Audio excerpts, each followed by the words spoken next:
BC సంక్షేమ సంఘం నాయకునిపై SC ST atrocity case నమోదు చేయడాన్ని ఆదిలాబాద్ జిల్లా బీసీ సంక్షేమ సంఘ నాయకులు ఖండించారు.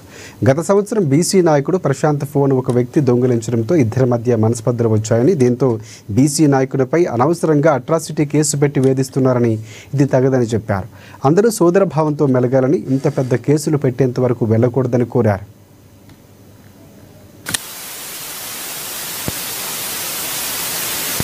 ఈరోజు బీసీ సంక్షేమ సంఘం ఆధ్వర్యంలో మీడియాకు చెందినపై నియమనగా అయితే మా బీసీ సంక్షేమ సంఘంలో శ్యామల ప్రసాద్ జిల్లా ఉపాధ్యక్షుడిగా ఉన్నాడు కాబట్టి ఆయనకు గత సంవత్సరంలో 2024 ఫిబ్రవరి మంత్లో ఆయన ఒక ఫోన్ని వేరే వాళ్ళు దొంగలించడం జరిగింది.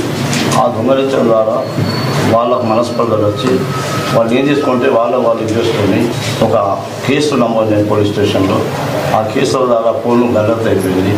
తద్వారా ఆయనని ఒక బీసీ బుద్ధిబిడ్డ అని చూడకుండా వేరే వర్గం వాళ్ళు ఆయన అట్రాసిటీ కేసు పెట్టడం జరిగింది. ఆ అట్రాసిటీ కేసులో ఏమైంది, ఆయన మా అయితే జైలు పోయాడు, మళ్ళీ రిలీజ్ అయ్యాడు. ఆయన పైన ఉన్నటువంటి ఆరోపణలు మొత్తం కొట్టివేయబడ్డాయి. తద్వారా ఇప్పుడు ఈ మధ్యనే ఒక సంవత్సరం నెల తర్వాత అదే ఫోన్ దొంగలించినటువంటి ఫోన్ను ఏది దాంట్లో సిమ్ ఇవ్వడం వల్ల పోలీసు వాళ్ళు ట్రాక్ చేసి ఆ సిమ్ని తీసుకొని ఆయన పైన కేసు పెట్టి ఆయన పైన కూడా ఏదైతే దొంగలించిన ఫోన్కు ఆయనకు కూడా శిక్ష ఇవ్వబడ్డది. ఇది ఎంతవరకు సంబంధించిన అట్రాసిటీ కేసులు. ఈ అట్రాసిటీ కేసులు అంటే ఏంటి, గత 30 సంవత్సరాల క్రితం బీపీ సింగ్ గవర్నమెంట్ ఉన్నప్పుడు అట్రాసిటీ కేసులు మన భారతదేశంలో మొదలైనవి. దానికి మన ఆంధ్రప్రదేశ్లో మహబూబ్ నగర్ జిల్లాకు అక్కడ తరలించడం జరుగుతుంది అట్రాసిటీలు. ఆ అట్రాసిటీల వల్ల ఏం జరుగుతుంది, ఎక్కడైతే అట్రాసిటీలు ఉన్నాయో మనం సమాజంలో ఎస్సీలు కానీ, ఎస్టీలు కానీ, బీసీలు కానీ, బహుజనులు కానీ, దళితం కానీ అందరూ ఒక సామరస్యంగా ఉంటూ ఎవరి మానవభావాలు దెబ్బతీయకుండా పరస్పరంగా మనం కలిసిమెలిసి సోదర భావంతో ఉంటే ఈ అట్రాసిటీ కేసుల వల్ల కూడా వచ్చే ప్రయోజనం లేదు. ఈ కేసుల వల్ల జీవితాలు ఖరాబ్ అవుతాయి, మన భవిష్యత్తు కూడా నాశనం అవుతుంది. కాబట్టి మేము బీసీ సంఘాల ద్వారా కోరుతున్నాం, అన్ని బహుజనులకు, ఎస్సీలకు, ఎస్టీలకు, దళితులకు కోరేది ఒకటి, సోదర భావంతో మనం పరస్పరంగా ఉంటే మనం సమాజంలో ఒక గుర్తింపు వస్తుంది. దీన్ని ఇప్పుడు ఎవరైతే చేసినటువంటి వ్యక్తులు వాళ్ళ పేరు చెప్పకుండా కానీ దీన్ని మార్పు తీసుకురావాలి, సమాజంలో మార్పు కావాలి, చైతన్యం కావాలి.